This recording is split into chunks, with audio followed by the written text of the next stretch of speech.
दोस्तों, आज से 100 वर्ष पूर्व 1923 में भगत सिंह ने अपने घर को छोड़ दिया था और पूरी तरह से वो स्वतंत्रता संग्राम में लग गए थे।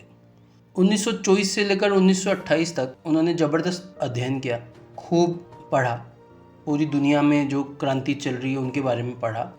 मैं अध्ययन और चिंतन दोनों के बारे में बताता हूँ। यह उनका अध्ययन वाला पार्ट था। एक चिंतन वाला पार्ट होता है कि आपको कोई चिंता वाली बात होती है तो उसका चिंतन से समाधान निकलता है। तो दोस्तों, उस समय भारत की जो समस्याएं थी, आज 100 वर्ष बाद भी वे समस्याएं जिंदा हैं। और भगत सिंह ने उस समय 17 साल से 21 साल की उम्र के बीच में उन पर, चूँकि वो उस समय पत्रकारिता करते थे और कई सारे अखबारों में वो अपने लेख छपवाते थे, उनके लेख छापे जाते थे। भारत की आज मैं 4 समस्याओं का जिक्र करता हूँ जिसके बारे में भगत सिंह ने उस समय लिखा था और वो आज भी प्रासंगिक है, लेकिन उसका चर्चा ही नहीं किया गया। केवल इनकलाब जिंदाबाद और क्रांति को लेकर भगत सिंह के जो किस्से हैं वही आप लोगों के और हमारे सामने आए हैं। तो 4 समस्याएं जो हैं वो ये हैं। एक तो भारत की भाषा की समस्या, जो उस समय भी थी और आज भी। भगत सिंह उस समय भाषा को लेकर चिंतित हो गए थे कि हमारे भारत की भाषा क्या होगी। उसके बाद एक समस्या भारत में जो उस समय भी थी आज भी है, धर्म को लेकर हमारे जो विभिन्न विचार हैं। धर्म एक समाधान का नाम है, लेकिन हिंदुस्तान का दुर्भाग्य है कि धर्म एक बहुत बड़ी समस्या है हिंदुस्तान में। तो उसको लेकर उनके जो विचार थे, उनका जो चिंतन था, उसके बारे में बात करेंगे हम। एक सांप्रदायिकता को लेकर उस समय भी परेशान था हिंदुस्तान, सांप्रदायिक दंगों को लेकर, और आज भी सांप्रदायिकता को लेकर हम लोग हमेशा संशय की स्थिति में रहते हैं। एक बड़ी समस्या रहती है हमारे लिए हमेशा, उस पर उनके विचार। और एक बहुत बड़ी, बहुत पुरानी हमारी समस्या, छुआछूत की समस्या को लेकर, जो उस समय भी थी और आज भी। चारों समस्याओं पर भगत सिंह के क्या विचार थे, और आप खुद मूल्यांकन करें कि उन विचारों का कितना गहन अध्ययन उनका था, उसमें कितना गहन चिंतन था। और उन्होंने सारे पक्षों को देखने के बाद अपना कोई निष्कर्ष निकाला कि भाषा को लेकर, भारत की भाषा क्या होनी चाहिए, धर्म को लेकर लोगों के विचार क्या होने चाहिए, धर्म को हमको किस तरह से डील करना चाहिए, सांप्रदायिक हिंसा जो होती है उसका क्या इलाज हो सकता है, छुआछूत की समस्या, इसको लेकर तो उनके मन में गुस्सा भरा हुआ था। उसको लेकर उनका जो लेख है, मैं उसके बारे में आपको एक एक करके बताता हूँ, आप खुद निर्णय लें। 100 वर्ष पूर्व 17 साल का एक बालक कितना चिंतन में था और उसने कितने गहराई से अपने विचार व्यक्त किए। दोस्तों, 1924 में पंजाबी भाषा की लिपि के प्रश्न को लेकर, लिपि का मतलब लैंग्वेज राइटिंग सिस्टम, यानी कोई भाषा हम लिखते हैं तो उसमें अल्फ़ाबेट्स या जो लेटर्स हैं वो कौन से यूज़ करके उसको लिखेंगे, उसको कहते हैं लैंग्वेज राइटिंग सिस्टम या लिपि।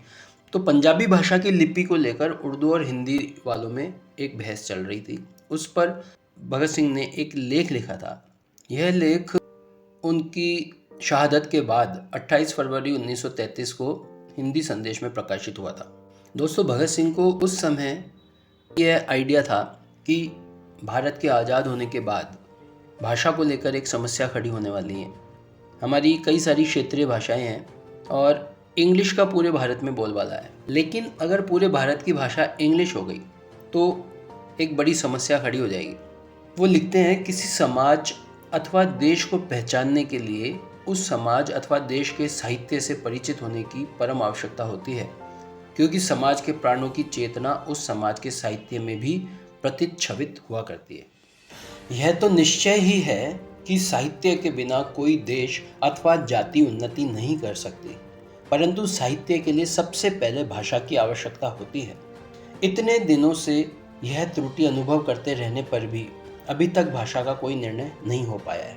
बहुत से आदर्शवादी सज्जन समस्त जगत को एक राष्ट्र, विश्व राष्ट्र बना हुआ देखना चाहते हैं। यह आदर्श बहुत सुंदर है, हमको भी इसी आदर्श को सामने रखना चाहिए। उस पर पूर्णतः आज व्यवहार नहीं किया जा सकता, परंतु हमारा हर एक कदम, हमारा एक कार्य इस संसार की समस्त जातियों, देशों तथा राष्ट्रों को एक सुदृढ़ सूत्र में बांधकर सुख वृद्धि करने के विचार से उठना चाहिए। उससे पहले हमको अपने देश में यही आदर्श कायम करना होगा। समस्त देश में एक भाषा, एक लिपि, एक साहित्य, एक आदर्श और एक राष्ट्र बनाना पड़ेगा। परंतु समस्त एकताओं से पहले एक भाषा का होना जरूरी है, ताकि हम एक दूसरे को भली भांति समझ सकें। एक पंजाबी और एक मद्रासी इकट्ठा बैठकर केवल एक दूसरे का मुंह ही न ताका करें, बल्कि एक दूसरे के विचार तथा भाव जानने का प्रयत्न करें, परंतु यह पराई भाषा अंग्रेजी में नहीं, बल्कि हिंदुस्तान की अपनी भाषा हिंदी में होना चाहिए। दोस्तों, आपको ये बात तो समझ में आ गई होगी कि आज हमको लगता नहीं है कि भाषा एक समस्या है हमारे देश में, लेकिन अगर आप बहुत गहराई से अध्ययन करेंगे तो आप देखेंगे उस समय से भी बढ़कर आज भाषा एक बहुत बड़ी समस्या है हमारे देश की। यहाँ तक कि हिंदी लिखने के लिए भी हम लोग अंग्रेजी का उपयोग करने लगे हैं।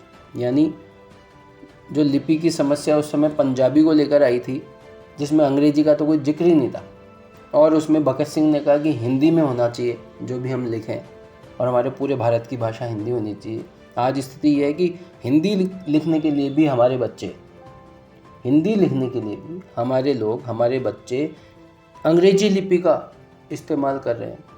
ये इतना बड़ा लॉस है हमारे लिए, जिसका हम मूल्य समझ ही नहीं पा रहे हैं, लेकिन चला जा रहा है, कोई इस बारे में बोलता नहीं। तो दोस्तों, इस समस्या का समाधान हमको जल्द से जल्द ढूंढना होगा। ये आज बहुत बड़ी समस्या है भाषा को लेकर, और भगत सिंह ने 100 साल पहले पूर्वानुमान लगा लिया था कि भाषा एक बड़ी समस्या बनकर सामने आने वाली है, और उन्होंने अपने विचार प्रकट भी कर दिए थे।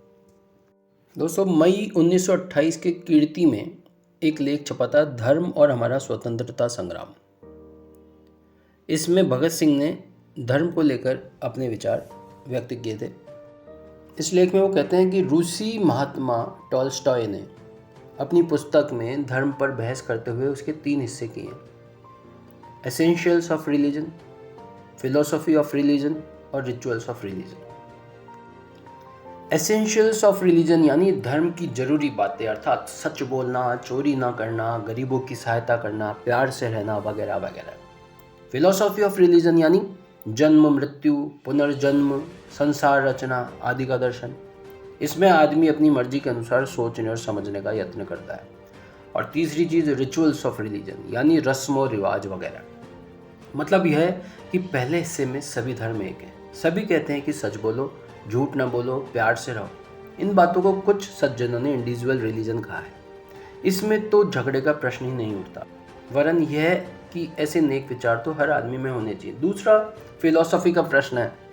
असल में कहना पड़ता है कि philosophy is the outcome of human weakness, यानी फिलॉसफी आदमी कमजोरी का फल है। जहाँ भी आदमी देख सकते हैं वहाँ कोई झगड़ा नहीं है, जहाँ कुछ नज़र नहीं आया वहीं दिमाग लड़ना शुरू कर दिया और खास निष्कर्ष निकाल लिए।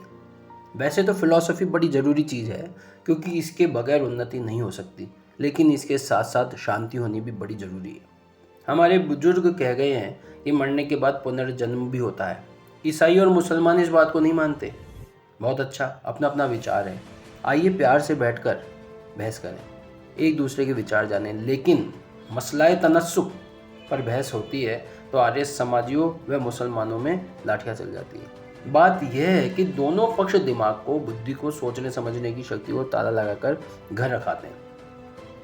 वे समझते हैं कि वेद भगवान में ईश्वर ने इसी तरह लिखा है और वही सच्चा है। वे कहते हैं कि कुरान शरीफ में खुदा ने ऐसे लिखा है और यही सच है। अपने सोचने की शक्ति को छुट्टी दी हुई होती है। फिलॉसफी हर व्यक्ति की निजी राय से अधिक महत्व नहीं रखती हो तो एक खास फिलॉसफी मानने के कारण भिन्नकुट न बने तो इसमें क्या शिकायत हो सकती है। अब आती है तीसरी बात, रस्म और रिवाज। सरस्वती पूजन वाले दिन सरस्वती की मूर्ति का जुलूस निकलना जरूरी है, उसमें आगे आगे बैंड बाजा बजना भी जरूरी है। लेकिन हैरीमन रोड के रास्ते में एक मस्जिद भी आती है। इस्लाम धर्म कहता है कि मस्जिद के आगे बाजा न बजे। अब क्या होना चाहिए? नागरिक आज़ादी का हक कहता है कि बाजार में बाजा बजाते हुए भी जाया जा सकता है, लेकिन धर्म कहता है कि नहीं। इनके धर्म में गाय का बलिदान जरूरी है और दूसरे में गाय की पूजा लिखी हुई है। अब क्या हो, पीपल की शाख कटते ही धर्म में अंतर आ जाता है, तो क्या किया जाए? तो यही फिलॉसफी व रस्मों रिवाज के छोटे छोटे भेद बाद में जाकर नेशनल रिलीजन बन जाते हैं और अलग अलग संगठन बनने के कारण बनते हैं। परिणाम हमारे सामने है। सो यदि धर्म पीछे लिखी तीसरी और दूसरी बात के साथ अंधविश्वास को मिलाने का नाम है तो धर्म की कोई ज़रूरत नहीं है, इसे आज ही उड़ा देना चाहिए।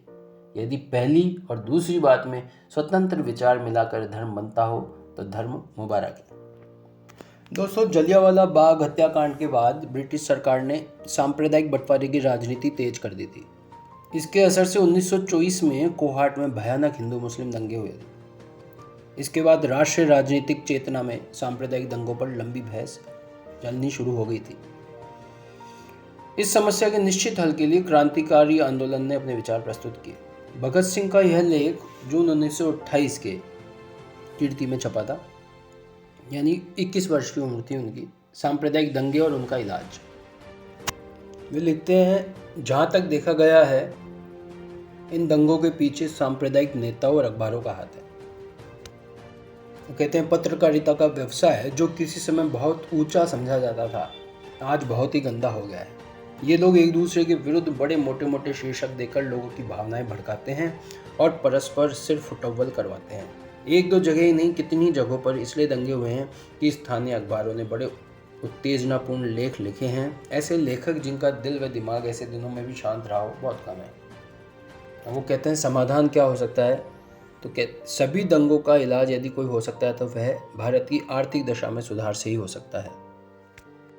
दूसरा, वर्ग चेतना की जरूरत है। गरीब, मेहनतकश व किसानों को स्पष्ट समझा देना चाहिए कि तुम्हारे असली दुश्मन वे लोग हैं जो तुम्हें दंगे करने के लिए भड़काते हैं। तुम्हें इनके हथकंडों से बचकर रहना चाहिए और इनके हत्थे चढ़कर कुछ नहीं करना चाहिए। और तीसरी सबसे अहम बात जो वो ये है कि राजनीति को धर्म से बिल्कुल अलग रखना चाहिए। धर्म को अगर राजनीति से अलग कर दिया जाएगा तो राजनीति पर हम सभी इकट्ठा हो सकते हैं। धर्मों में हम चाहे अलग अलग ही रहें। ये तीन उन्होंने सांप्रदायिक दंगों का जो है इलाज बताया और उसकी कारण क्या है वो भी बताया। तो ये सब आज भी समस्या है हमारी और पता नहीं कब इनका स्थायी समाधान निकलेगा।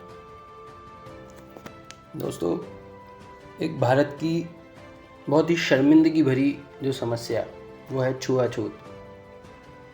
मनुष्य में भेद करना, अपने ही लोगों में भेदभाव करना, अपने ही लोगों को तिरस्कृत करना, उनको अपमानित करना, उनको अपने से दूर रखना, यह है एक बहुत बड़ी समस्या जो सदियों से चली आ रही है भारत में।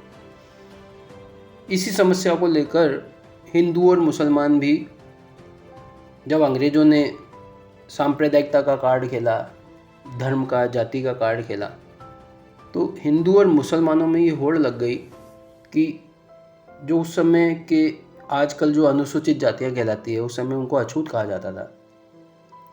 तो 1923 में काकीनाडा में कांग्रेस का अधिवेशन हुआ। उसमें मोहम्मद अली जिन्ना ने अपने अध्यक्ष भाषण में हिंदू और मुस्लिम मिशनरी संस्थाओं में इन अछूतों को बांट देने का सुझाव दिया। आप सोचिए कि इनको अछूत लोगों को बांट दो हिंदू और मुस्लिम मिशनरी संस्थाओं में, और हिंदू और मुस्लिम अमीर लोग इस वर्ग भेद को पक्का करने के लिए धन देने को भी तैयार हो गए। उस समय भगत सिंह ने अछूत का सवाल नामक एक लेख लिखा जो जून 1928 की कीर्ति में विद्रोही के नाम से प्रकाशित हुआ था। वो इस लेख में लिखते हैं कि हमारा देश बहुत आध्यात्मवादी है, लेकिन हम मनुष्य को मनुष्य का दर्जा देते हुए भी झिझकते हैं, जबकि पूर्णतया भौतिकवादी कहलाने वाला यूरोप कई सदियों से इनकलाब की आवाज़ उठा रहा है। उन्होंने अमेरिका और फ्रांस की क्रांतियों के दौरान ही समानता की घोषणा कर दी थी। आज रूस ने भी हर प्रकार का भेदभाव मिटाकर क्रांति के लिए कमर कसी हुई है। हम सदा ही आत्मा परमात्मा के वजूद को लेकर चिंतित होने तथा इस जोरदार बहस में उलझे हुए हैं कि क्या अछूत को जनेऊ दे दिया जाएगा, वे वेद शास्त्र पढ़ने के अधिकारी हैं अथवा नहीं। हम उलाहना देते हैं कि हमारे साथ विदेशों में अच्छा सलूक नहीं होता, अंग्रेजी शासन हमें अंग्रेजों के समान नहीं समझता, लेकिन क्या हमें यह शिकायत करने का अधिकार है? वे कहते हैं, अब एक सवाल और उठता है कि इस समस्या का सही निदान क्या हो। इसका जवाब बड़ा अहम है। सबसे पहले यह निर्णय कर लेना चाहिए कि सब इंसान समान हैं तथा न तो जन्म से कोई भिन्न पैदा हुआ और न कार्य विभाजन से। अर्थात क्योंकि एक आदमी गरीब मेहतर के घर पैदा हो गया है, इसलिए जीवन भर मैला ही साफ करेगा और दुनिया में किसी तरह के विकास का काम पाने का उसे कोई हक नहीं है। ये बातें फिजूल है। इस तरह हमारे पूर्वजों ने इनके साथ बहुत अन्यायपूर्ण व्यवहार किया है। वे आगे लिखते हैं, जिन्हें आज तक अछूत कहा जाता रहा, उनसे अपने इन पापों के लिए क्षमा याचना करनी चाहिए तथा उन्हें अपने जैसा इंसान समझना, बिना अमृत चखाए, बिना कलमा पढ़ाए या शुद्धि किए उन्हें अपने में शामिल करके उनके हाथ से पानी पीना, यही उचित ढंग है। और आपस में खींचतान करना और व्यवहार में कोई भी हक न देना वो ठीक बात नहीं है।